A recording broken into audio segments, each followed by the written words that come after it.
Welcome to Mock the Mock, where I take a look at someone else's mock draft and I'm mocking, giving you my views, thoughts, and opinions. I got a great one for you today because we're traveling over to PFF, taking a look at Trevor Sikkema, friend of the channel, Trevor Sikkema, and his mock draft. I'll leave a link to the article in the description, but let's go ahead and get into this sucker. Starting with a trade at pick 1. I actually just did this in my mock draft a few days ago. I think his came out on Monday as well. What can I say? Great minds think alike. But the Los Angeles Rams are moving up, trading with the New York Giants to go get their quarterback of the future, Fernando Mendoza, coming off a good game. I know it wasn't high points, but I thought he did a hell of a good job against probably the best defense in college football in Ohio State. And it's no surprise that his Heisman Trophy odds went way up. It's no surprise that his odds to be the first overall pick went way up. So he is probably going to be QB1 in this class. Again, it kind of depends on Dante Moore, what he does. Because for me, I think I would take Dante Moore. It's really kind of like 1A, 1B at this point. I lean Dante Moore heavily, though. But the Rams, they secure their quarterback of the future. You could go another year or two with Matthew Stafford, with Mendoza under his tutelage. And the Rams, you look at that roster, it's a pretty complete roster. You probably more focus on just kind of keeping parts of it, and that you can maybe spend extra draft capital to go out and develop your guy, get QB1 in this class. So I actually don't mind it. Honestly, I kind of like it better than some of these teams that are kind of in their rebuild, whether it be the Jets, the Browns, the Saints. And I know right now it's question, well, do they even go quarterback? They're getting decent play from the rookies they have right now. But I'm just saying it's going to be a thought. It's going to be something talked about inside the organization. But let's keep moving. We got Dante Moore going to the Las Vegas Raiders here at pick 2. Like I said, man, this is probably going to be my quarterback 1 if he declares. I think he's got a good arm, snappy release. So I like a lot of the things that he does. He's got a high adjusted completion percentage, relatively accurate ball. Yeah, the ball placement here and there every now and then. It's like, could have been better. Especially when you see him maybe have to like move within the pocket. Not necessarily. I think once he's like outside the pocket or breaks outside of structure, he's still relatively accurate on the move. But it's when there's chaos going on in the pocket, he has to step in, climb, and make a quick decision. Because there's a few checkdowns where he kind of undershoots, but that's kind of a nitpick for a guy with like an 80% adjusted completion percentage. But I'm excited to see him during this playoff run, and I'm excited to hear what he may do. Raiders rebuild. Tennessee Titans, they're going to go with Arvell Reese, edge, listed specifically as an edge out of Ohio State. And if he's going this high, he's going to be an edge. We've had this discussion for like the last month and a half. People do love them. Arvell Reese, they like him as a potential edge player. Might not have ideal length, just going to be under 33 inches. But his athleticism, the explosiveness, how strong he is at, like, I think he's like 245. What do I have his verifieds at? Again, these are spring verified, so can change. 243. But yeah, he's been very effective this year. A lot of people are looking more so at the potential, and he brings that hybrid where he can move around the defensive front. So I still lean Bane, but I get the upside of Reese. Pick 4, already here. Pick 4, Cleveland Browns, Jordan Tyson, wide receiver out of Arizona State. Injuries could be a thing. None of them correlate, but there's going to be this narrative out there that, oh, he's made of glass. ACL injury his freshman year, the broken collarbone last season, this season, the hamstring. But I think there's no denying he is probably has the highest upside of the wide receivers in this class, seemingly. I was a sucker for him coming into the year. I'm still a sucker for him now. What can I say? I think he's improved a lot of aspects of his game. I think the ball skills, kind of getting away or phasing out the focus drops was kind of a huge thing because he's got legit ball skills. The Browns, hey, Shador, if he's looking good. I mean, at this point, Ty Simpson, I don't think we even talk about Ty Simpson in the top half of this draft. But we're coming off a good Shador game, so let's get him some weapons. We love the NFL draft, and now my draft guide is available for purchase. It comes with over 500 player backgrounds and close to 300 player evals. It updates throughout the whole draft cycle. So when I add a new eval or I change my rankings, you're going to be the first to know. It's going to have all the pro day and combine numbers along with analytics. And it's a Google spreadsheet for right now. So you have to include your email with the purchase, but we will be switching over to a website at the end of the year. And if you get it now, it's going to be cheaper now than it will be later. It's a great way to support the channel. And as always, much appreciated, much obliged. New Orleans Saints at pick 5 go with the Ruben Bain Jr. edge out of Miami. Yeah, they need some help with the pass rush. Their most productive pass rusher right now is Chase Young. So just getting some more guys in there that can just straight up get after the passer. Yes, please. Could go wide receiver here as well, but don't necessarily have to. Let's move on to the Commanders. Oh, they're going to go with Cassius Howe. Edge out of A&M. Now, I'm not opposed to this. I might be opposed to this in the top 10. Just because of the abysmal arm length of Cassius Howe. I'm not opposed to Howe as a first rounder. I mean, I love a lot of aspects of his game. But if this dude had some length to him and wasn't constantly getting blockers getting into his pads, just go watch him against Trevor Gooseby. That was consistently a problem for Howe. So, I mean, dude, if it's a problem in college, it's definitely going to be a problem in the NFL for the most part, at least early on. Commanders pass rush does make sense, but man, you got Carnell Tate, Makai Lemon. I think I'd be willing to take a wide receiver here over an edge, but Howe, man, top 10. And when I say abysmal arm length, we're talking might be like sub 31 inches. Good movement skills, though. Kind of have him play as this like hybrid edge. Essentially, when people hear 3-4 outside linebacker, it's probably the role. Pick 7, New York Jets go with Makai Lemon, wide receiver out of USC. Get Garrett Wilson, a running mate. Well, that could be Adonai Mitchell. I'm not sold. That could be John Mechie. I'm not sold. Listen, if there's someone you like here, for instance, I love Makai Lemon. I would spend a first round pick on Makai, or top 10 pick on Makai Lemon. Then go get it. I mean, other spots, if they're not going to go with quarterback in this class, and it's looking like if you want a quarterback, you're going to have to move up. Then, yeah, you could go wide receiver. You could go edge, defensive interior, corner, safety. Let's just say defense in general. Just take the top guy on your board, right? If that happens to be Peter Woods, if that happens to be David Bailey, if that happens to be Caleb Downs, then take that guy. But I like the Lemon pick. Pick 8, Arizona Cardinals, Francis Maui-Noah, offensive tackle out of Miami. Offensive line is going to be popular, again, until they figure out what they're doing with Kyler Murray this offseason. We're not going to really have a clear answer on that. Yeah, the answer's clear. We're going to move that dude. Okay, yeah, but are you going to take Ty Simpson here? I don't think so. I don't even think they're going to get a quarterback in this class. Or at least I don't think they're not going to go quarterback first round. I wouldn't be surprised if they don't go with a quarterback in the second round either.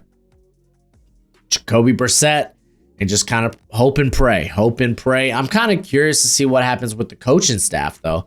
How much leniency does this? What's the leash on this coaching staff? That's what I'm really intrigued by. But Francis Maui-Noah, you immediately plug that dude at right tackle because you got Jonah Williams as a free agent.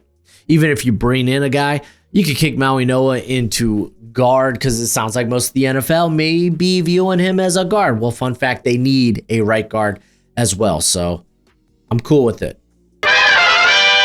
Before we get into pick 9, pull out your phone, download Underdog Fantasy, put in the promo code BROSHMO. They match that first deposit up to $1,000 reduce. If you like playing weekly best ball, if you like higher, lower on player stats, take advantage of what would be the first of many promos you're going to use on Underdog Fantasy because they got promos each and every day.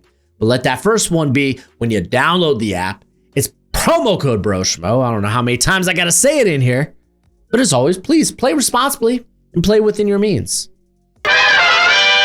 Pick 9, New York Giants. Remember, they moved it down. They're going with Carnell Tate, wide receiver at Ohio State. This is kind of like the ideal scenario that one of those top 3 wide receivers are going to be available to you at 9. Carnell Tate ends up being the last one available, and you go in, you snag him. I'm cool with it. Help Jackson Dart. Cincinnati Bengals go with Peter Woods, defensive tackle out of Clemson.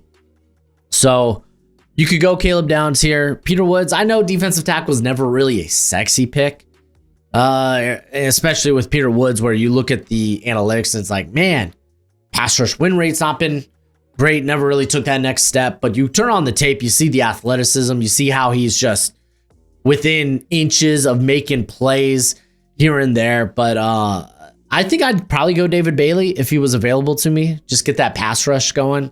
Your pass rush sucks. Might be the worst in the league. Might. Minnesota Vikings. They go with Caleb Downs, safety at Ohio State. I'm a little surprised. One, I forgot Caleb Downs was still on the board. Be cool if he made it to the Dolphins. I'd take him in a heartbeat, but so should the Vikings. Because Vikings just been a popular landing spot for Jeremiah Love. So now I'm really curious where Trev has Jeremiah Love going in this draft. It's kind of a no-brainer, right? Though Caleb Downs, you got Metellus. He flips between safety and slot. Harrison Smith, you got to imagine it's going to retire eventually. And then Theo Jackson, they extended over the offseason, but man, Caleb Downs is a better player. I think you draft him and he's the best safety in your room. Pick 12, my Miami Dolphins, by the way. Here we go. We're going with Kenyon Sadiq, tight end out of Oregon, getting more pass catchers. Tyreek Hill, he's going to be gone after the end of this season. And really, outside of Jalen Waddle and Devon Achane, who's a running back, who are our pass catchers? Darren Waller? Well, he's a free agent. They got Malik Washington, cool, but no, they should probably prioritize getting some more pass catchers to help Tua in what could be his final year as a Miami Dolphin. Look at me just throwing thoughts out there to the ether. Baltimore Ravens go with, Caden McDonald, defensive tackle at Ohio State. I actually did this as well. Because again, with the injury to Metabuke, injury, I've heard it could be, it is going to be a long recovery, but also there might be some lingering concerns with it as well. Again, I'm not a doctor. That's just what I've read.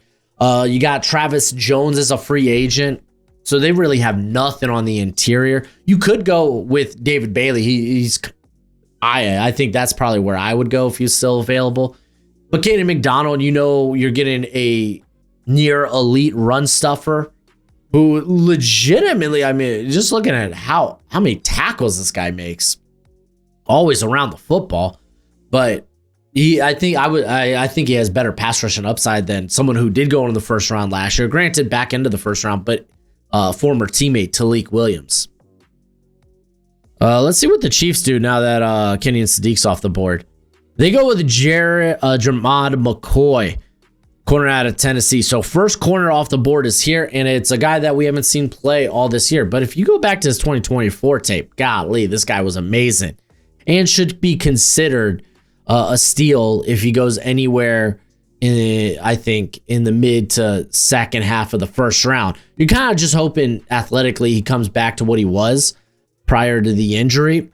And that's really all we wanted to see this season. Unfortunately, didn't get the chance to. I think he might come back, but it wouldn't surprise me. He's like, no, I'm going to come out because I'm going to be able to partake in the offseason draft process. So it's going to be fascinating. Chiefs taking a corner. I know they got a lot of free agents, Josh Williams, Jalen Watson, among a few, but they did draft Noel Williams last season. They have obviously Trent McDuffie. I mean, sure, they could go with McCoy, I guess. Yeah, sure. I mean, you could go defensive line. Like David Bailey would be hella fun. The David Bailey fall is real. Dallas Cowboys pick 15. They go with Jeremiah Love, running back at Notre Dame. So Javonte Williams might be in lieu for a decent sized contract. They still got to re-sign George Pickens. So the cheapest alternative is to take a running back in the draft. Will Love be here? I have my doubts. Just sounds like a lot of people love him. He is one of the best players in this class, regardless of position. So yeah, I think the Cowboys can be a landing spot. How many people are you going to pay this offseason to stay? Pick 16. We got Sonny Styles going to the Carolina Panthers. They go with a linebacker instead of... Dude, David Bailey would be the pick for me in a heartbeat because I don't like the lack of pass rush from the Carolina Panthers. But sure, yeah, you could go out and grab a linebacker to help things out, but I think I'm swinging for the more premium position. But Sonny Styles, arguably linebacker one if you're not counting Arvell Reese, which, again, if you're taking him that high, then you aren't counting Arvell Reese. As a matter of fact, I'm about to just move him over with the other edge rushers in this class. But before we get into pick 17, what's crack-a-lackin'? It's your boy Broshmo. Just in case you did not know, so wearing that Gojo merch, go to broshmoshop.com.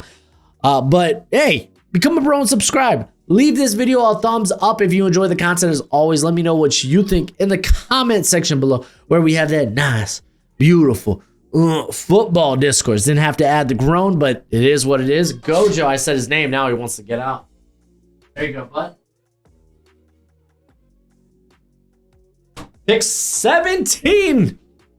Detroit Lions. They finally, David Bailey coming off the board. Let's go. The edge out of Texas Tech.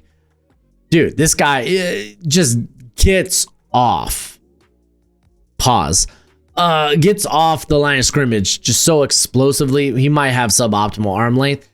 At this point, it's like, I don't care. He's just too good of a pass rusher to deny. You're going to pair him up with Aiden Hutchinson. That's going to take a lot off his plate. Yeah, get Aiden Hutchinson a legit running mate for once.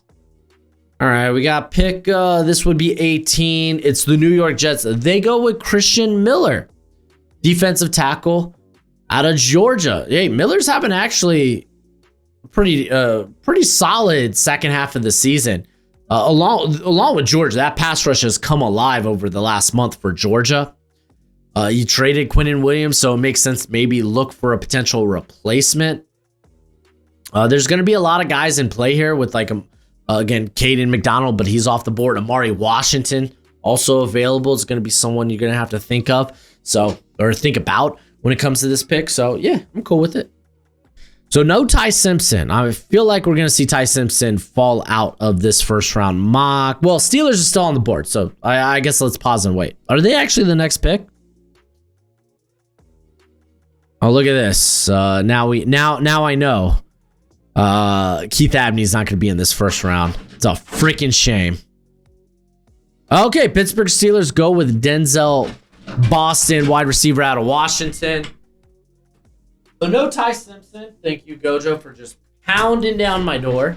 No, I think this, unless there's trade. Well, we saw the Rams trade in this mock. So maybe there's a backdoor trade, back end of the first round trade for Ty Simpson. But Denzel Boston going here to the Washington Commanders. They need more options outside of DK Metcalf. They just don't have it right now. Part of me is like, okay, well, how much of a compliment would Boston be to DK Metcalf? I mean, maybe you make the case for KC Concepcion being more of a compliment to that big body wide receiver that runs a handful of routes, but he does them well, and he's such a mismatch nightmare. You're looking for someone who's maybe more of this nuanced route runner, and that's not to say like Concepcion's the most polished route runner in the world, but he does bring speed and agility. There's just a certain crispness to how he plays the game. Pick 20, Tampa Bay Buccaneers go with TJ Parker, edge out of Clemson, getting some pass rush help. You already have the top linebacker off the board in Sonny Styles. So they grab Parker, who I keep saying this. I feel like he's more of a Robin than a Batman, but he's just so good in terms of he checks all these boxes. You know he's a 3-down player. So there's a little bit of relief when it comes to that. Houston Texans are going to go with Vega Yawane, guard out of Penn State. Its offensive line is kind of always what people pencil in when it comes to mock drafts and the Houston Texans. It makes sense. While the offensive line has been playing better, at least parts of it, I would argue they still have a need at guard. And you kind of solve that with, well, hopefully you solve that with Yawane. Los Angeles Chargers go with Caden Proctor, offensive tackle out of Alabama. So if you're drafting him here, obviously he's not an offensive tackle. You're kicking him in and playing him at guard, which now you're going to have two of the thickest guards in the NFL with him in Mekhi Becton. And yeah, you want to help the run game. This helps the run game. You have Zion Johnson as a free agent. Even if you bring him back, I think you kick him into center. But Proctor definitely being utilized as a guard. And if injuries hit again with Slater and Alt, then Proctor can kick out. Well, that's yet to be seen, but he's primarily been a tackle in the NFL, so he, in theory, can kick out to tackle for you. Philadelphia Eagles go with Mansour Delane, corner out of LSU. He's had a phenomenal year. I think he's kind of proved he could play in a variety of different coverages, playing more man coverage this past year with LSU, opposed to the zone-heavy defense that he was playing at Virginia Tech, which they're going to continue to be playing heavy zone because, well, they brought back their former head coach to play DC, which is wild time to be alive. But Mansour Delane, I feel like goes higher than this, but good players fall in the draft every year. Okay, pick 24. Oh my gosh. Chicago Bears go with A.J. Hulsey, safety out of LSU. So not exactly built, ideally. He's kind of short, but he's very stout, hits hard. His instincts are just second level, man. You could go to a few games where it's like he's making a break and a move before the quarterback's even reeling back to throw. And he just arrives there at the same time as the pass catcher. He is going to be finding maybe an uphill battle when it comes to like, okay, less than ideal length. Is he going to be able to continually be competitive at the catch point then? Is missed tackles going to be a problem because he can't get all the way around? So I feel more comfortable with him as a day 2 player, but Bears, yeah, both their safeties are going to hit free agency. Bayard, by the way, having a really good year. Buffalo Bills go with the Joshua Josephs, edge out of Tennessee. Get to pair him up with Greg Rousseau. You have Landon Jackson having another knee injury. He had a couple of devastating knee injuries in high school and in his early in his collegiate career. More people need to talk about. I'm pretty sure it's Josephs, right? Or is it just Joseph? It's Josephs. Okay. So S, plural. I thought so. But then you see it done a different way, and it's like, oh, maybe I'm second guessing myself. Dude's got a huge wingspan, very explosive first step, and I think we've seen enough improvement to that he should be in the first round conversation. Like, to me, in my head, and I don't think this is going to change. First round talent, I would take him in the first round. San Francisco 49ers take KC Concepcion, wide receiver out of Texas A&M. He just kind of fits the prototype of what they like in their wide receivers. He brings great after the catch ability, just that make you miss. Outside of Pearsall, it sounds like, well, Ayuk's going to be gone next season, and Jawan Jennings is a free agent. What do they really got? What are they working with there? They could definitely add more pass catchers. Cleveland Browns go with Caleb Lomu, tackle out of Utah. So they get a rabble wide receiver to get more playmakers for Shador. And now they grab more protection on the offensive line with Caleb Lomu. I like the pick. I think he's probably going to be a first rounder if he decides to come out and declare, just because, well, you look at the remainder of this class, or you look at the top end of this class in Spencer Fanow, who is he still on the board? I'm scared. I think he is. I don't remember talking about his name. Holy smokes. I mean, I guess we'll see if he comes off the board. Wow, this is the latest I've seen Fano go. But yeah, Lomu goes ahead of him. Again, he has the length opposed to guys like Fano and Maui Noah. And I think he's probably a year away from being a top 10 to top 15 pick, just with another year of dominance at Utah. So he could definitely return, but if he's getting enough first round love, then, you know, what's the point? I'm just going to go have an NFL team develop me. Dallas Cowboys, they're going to go with Romello Height, edge out of Texas Tech. So Romello Height, I feel he just gives me more DPR vibes, which means designated pass rush only. I think, you know, he's going to have some struggles with the run when it comes to the NFL. But Dallas, they get out with a running back, and then they do get an edge. I know Height's going to be other people's cup of tea. And he actually reminds me a lot, at least in terms of the build, of Donovan Ezeraku. All right, we got 29. The Seattle Seahawks take Jennings Dunker, guard out of Iowa. So he's playing right tackle, but at Iowa. But you look at the lack of length, and you're like, yeah, and his play style, it's like, get this guy. He's a guard in the NFL. Seattle could definitely take a guard. Bradford hasn't been anything special. If they're looking for someone to play opposite of Gray Zabel, Dunker could be your guy. I'm still shocked that Fano's still on the board. I'm starting to feel he's not going in the first round. I'm going to have to like control F that sucker because I'm shocked that he's not in the first round. And I'm not even a big Fanu fan.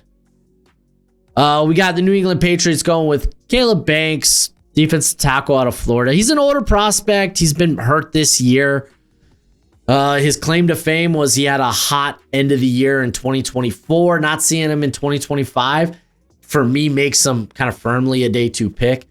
This is the Patriots, a team that has Barmore, and they signed Milton Williams to big money. So I don't love this too much, but I do think Mike Vrabel is going to go defensive heavy. Pick 31 is the New York Giants. They're going to go with Avion Terrell. Remember, they got this pick from the Rams, but they're going Avion Terrell, corner out of Clemson. Now, Terrell, I think, is going to be not every coordinator or coach's cup of tea. And I kind of already worked it into my brain. Like, if you're like a Raheem Morris, a Chris Shula, then yeah, you don't mind making receivers who might have less than ideal size when it comes to the outside work on the outside. We don't know who that future coaching staff will be for the Giants. So that could definitely be something that they're okay with. They have Andrew Phillips, who kind of falls into the same category of a little undersized as Avion Terrell. But shoot, I mean, you watch Maxwell Harrison, who I would argue, yeah, he's kind of in the similar mold as these guys, right? Who's playing on the outside and doing a hell of a good job for the Bills. So you never know. And then the final pick of this mock draft, the Denver Broncos go with CJ Allen, linebacker out of Georgia. That's kind of an easy one. It's kind of an easy one because both their linebackers are free agents. You could probably say, yeah, they could probably upgrade the linebacker position.